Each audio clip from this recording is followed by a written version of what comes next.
আসসালামু আলাইকুম গাইস, কেমন আছেন সবাই? আলহামদুলিল্লাহ আমি ভালো আছি। আপনারা সবাই ভালো আছেন? আমি আজকে নতুন একটি রেসিপি নিয়ে চলে এসেছি। আমার ভিডিওটি আপনারা শেষ পর্যন্ত দেখবেন এবং আমার ফেসবুক পেজ থেকে যারা দেখতেছেন তারা লাইক কমেন্ট শেয়ার করে পাশে থাকবেন। বন্ধুরা, এখন আমি কড়াইয়ে তেল দিয়ে দিছি। তেলটি ভালো করে নেড়ে চেড়ে নিয়ে আমি কয়েকটা আলু দিয়ে দিলাম। আলুগুলো আমি ভালো করে ভেজে নেব। আলুতে হালকা পরিমাণে হলুদ দিতে হবে। হলুদ দিলে আলুর কালারটা সুন্দর লাগবে দেখতে।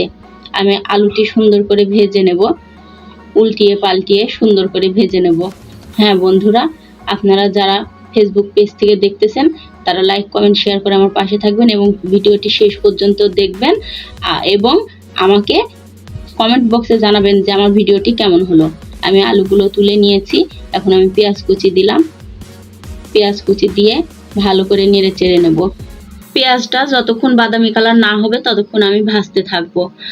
বন্ধুরা, আমার ইউটিউব চ্যানেল থেকে যারা দেখতেছেন বা দেখবেন তারা আমার ইউটিউব চ্যানেলটিকে একটি সাবস্ক্রাইব করে দেবেন এবং ফেসবুক পেজ থেকে যারা দেখতেছেন তারা লাইক কমেন্ট শেয়ার করে আমার পাশে থাকবেন। আমি গরম মশলা দিয়েছি এবং আস্ত রসুন দিয়েছি এবং কাঁচা মরিচ দিয়েছি। বন্ধুরা, আস্ত রসুন দিয়েছি। রসুনগুলো মাংসের মধ্যে দিয়ে খেতে খুব ভালো লাগে।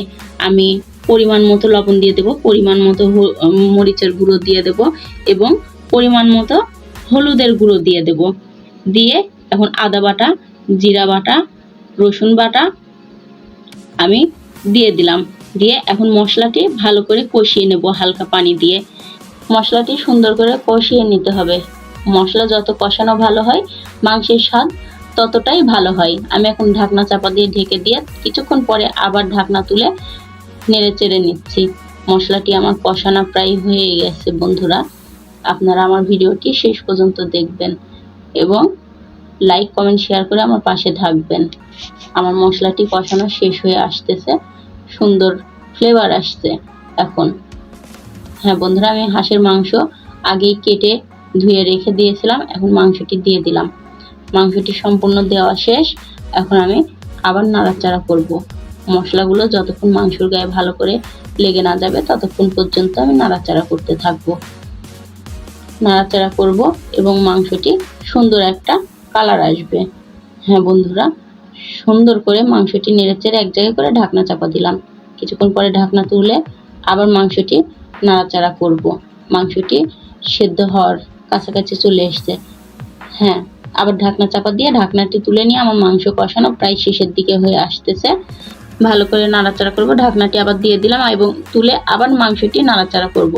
মাংসটি কষানো প্রায় শেষ মুহূর্ত হয়ে আসতেছে। ঝোলটুক আরেকটু শুকালে আমি মাংসটিতে আবার পরিমাণ মতো পানি দিয়ে দেব। মাংসটিতে আলু দিয়ে দিলাম। আলুগুলো আগে ভেজে রেখে দিয়েছিলাম এবং সেই আলুগুলো আমি মাংসের সঙ্গে দিয়ে দিলাম। আমার মাংস কষানো প্রায় শেষের দিকে।